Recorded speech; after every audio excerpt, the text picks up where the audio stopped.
Jingle bell, jingle bell. Ang pangalan ko may underscore. Escape the school before sister in the evil man's prophecy. Dala ko si Mama Mary.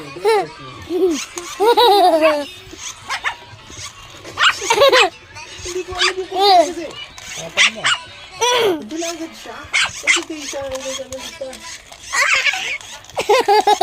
Tamaan yung ilong. Kaya teka lang, hindi ko pa alam yung Dugo contours yan. kaya ako nabato si Mama Mary and very sorry mga pretty na beta ko bata. Shoot! Oh my God. So, Shoot! Patay! Nun, right? Tingnan mo. Patay! In the nun's house. Sa dumaan siya.